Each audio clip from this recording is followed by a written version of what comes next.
ഒരിക്കൽ കൂടി തിരുവനന്തപുരത്തേക്ക് പോവുകയാണ്. BJP-യുടെ കോർപ്പറേഷൻ ഓഫീസിലേക്കുള്ള നൈറ്റ് മാർച്ചിൽ ഇപ്പോൾ മേയറുടെ കോലം കത്തിച്ച് പ്രതിഷേധിക്കുകയാണ്. അനധികൃത നിയമനം നടത്തുന്നു എന്നാരോപിച്ചാണ് BJP മേയർക്കെതിരെ ഇപ്പോൾ പ്രതിഷേധം സംഘടിപ്പിച്ചിരിക്കുന്നത്.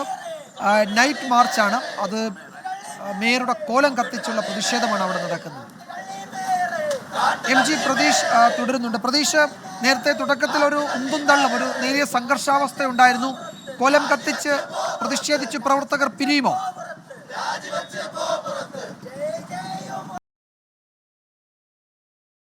തന്നെ മനസ്സിലാക്കേണ്ടി വരും. പക്ഷേ വലിയ ഒരു പ്രതിഷേധം BJP പ്രവർത്തകരുടെ ഭാഗത്ത് നിന്ന് ഉണ്ടായിട്ടുണ്ട്. മേയർ ആര്യ രാജേന്ദ്രനെതിരെയും തിരുവനന്തപുരം കോർപ്പറേഷനിലെ കോർപ്പറേഷന്റെ പ്രധാന കവാടമാണ്. ആ കവാടത്തിന് മുന്നിലാണ് മേയർ. പ്രധാനമായും ഇവർ ഉന്നയിക്കുന്ന ആരോപണം ചില നിയമനങ്ങളുമായി ബന്ധപ്പെട്ടാണ്. കോർപ്പറേഷൻ ശുചീകരണ തൊഴിലാളികളുടെ നിയമനത്തിൽ ഇഷ്ടക്കാരെ ഭരണപക്ഷം തിരികെ കയറ്റിയെന്ന് BJP ആരോപിക്കുന്നു. ഇതിനു പുറമെ ഈ കോർപ്പറേഷനിലെ തന്നെ ഒരു ഭരണപക്ഷ കൗൺസിലറെ ശുചീകരണ തൊഴിലാളിയായി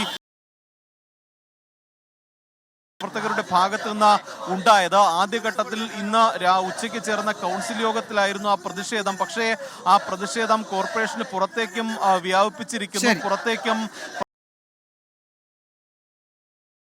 അതിന്റെ